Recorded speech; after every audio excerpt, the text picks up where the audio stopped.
Last night, explosions were heard in Dubai and a British RAF base in Cyprus was hit by a drone. So if you're sat in the UK thinking, that's miles away, it won't affect me, I get it, but that's exactly how disruptions sneak up on people. Because the real danger isn't just what's happening over there, it's what ripples into your fuel price, your flights, your cyber security, and your day-to-day life this week.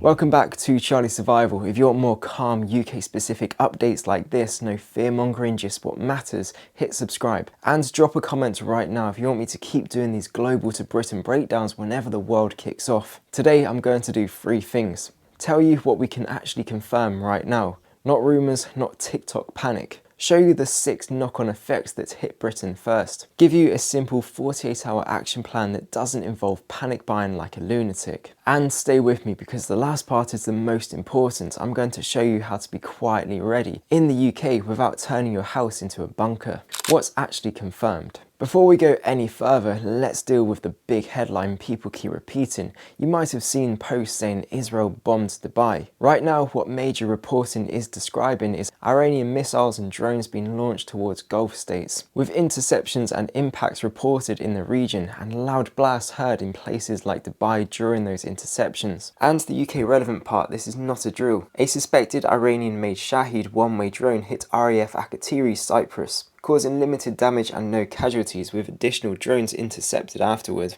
That matters because RAF Akrotiri is one of Britain's key strategic bases for operations and evacuations in the region. On the civilian side, the UK Foreign Office has been planning supports for British nationals in Gulf countries. And importantly, the UK government travel advice for the UAE has included shelter-in-place guidance for British nationals due to reported missile attacks. So this is real, it's fluid and it can move fast. Now let's talk about what this means for you here in Britain without the drama. The 6 UK impacts.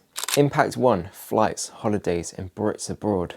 Let me start with the most human one. If you've got mates, family, or even my viewers out in the Gulf, especially UAE, this is the reality. Airspace disruptions happen fast.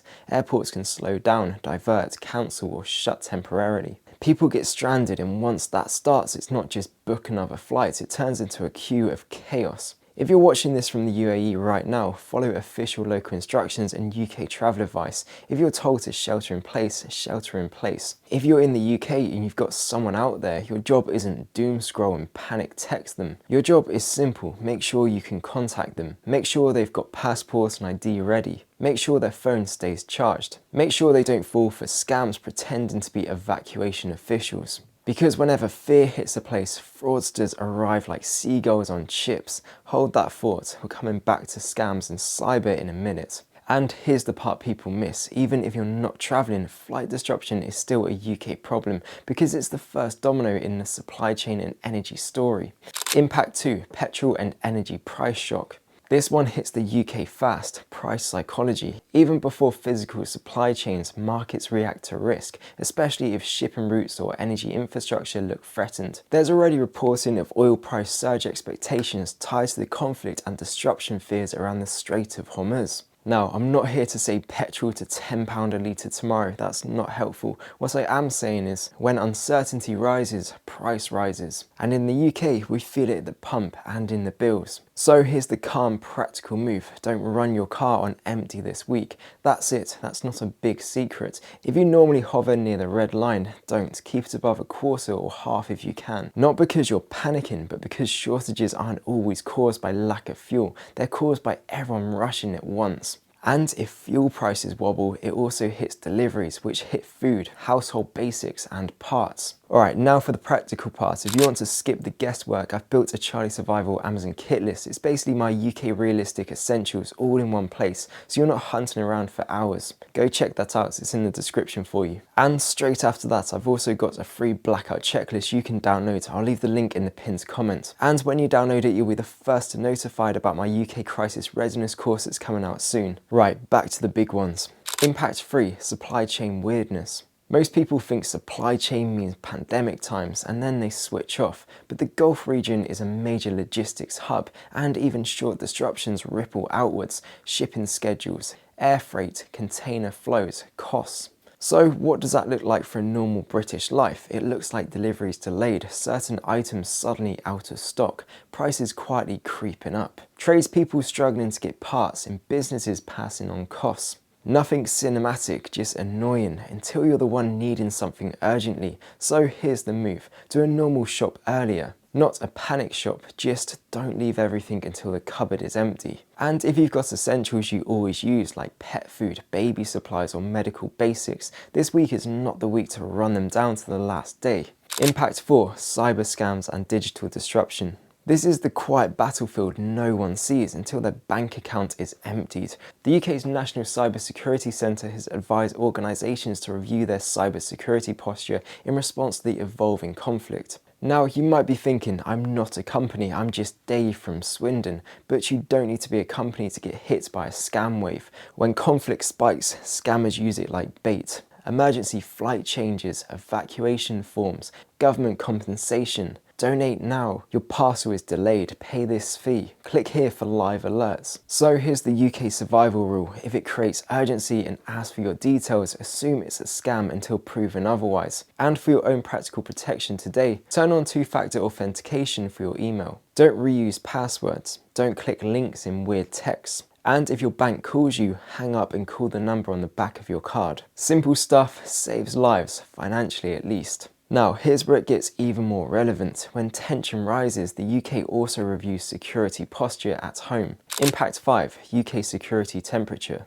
Let's talk about this properly without turning it into paranoia. The UK's national terrorism threat is currently published as substantial, meaning an attack is considered likely. It doesn't mean something will happen tomorrow, it means authorities treat the environment as heightened and keep it under review, especially during international escalations. So what do you do with all of that as a normal person? You do what Brits do best. You stay calm, you stay alert. You don't start witch hunting people. You just tighten your common sense. Report genuinely suspicious activity. Don't share inflammatory rumours. Don't let your head get turned by TikTok fear doom scrolling. Because the sixth impact is the one you control, your personal readiness right now in the UK. Impact 6, your 48-hour UK Quiet Ready plan. Here's what I want you to do today. This is the whole point of this video, not prepping as cosplay, just being ready for normal disruptions that happen in the UK when the world goes unstable.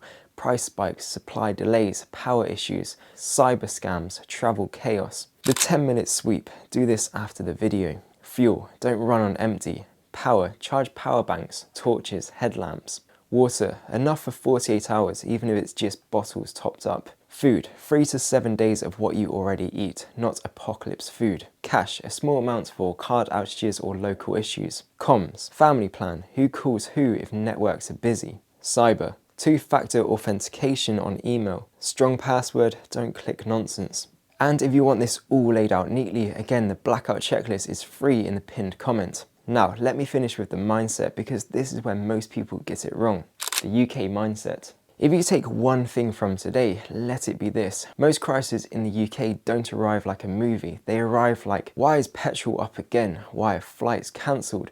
Why is my delivery delayed? Why did mum get a weird text? Why is power flickering? The people who cope best aren't the loudest. They're the ones who quietly handled the basics before everyone else noticed. So don't panic, don't obsess, don't doom scroll. Just get your house to a place where you can ride out a week of disruption without stress. If this helped you, hit the like button and subscribe for more UK preparedness and survival content. And comment below how you think this conflict will ripple into our daily lives in the UK. If you want my full setup in one place, go check out the Charlie Survival Amazon kit list in the description. It's built for UK reality, not fantasy. And don't forget, the free blackout checklist is in the pinned comment. Download it, tick it off, and you'll instantly be ahead of 90% of people. And this video is useless if you don't know what to do when the UK lights go out, so watch my next video on screen now, all about how to stay functional during a blackout. Click it and I'll see you over there.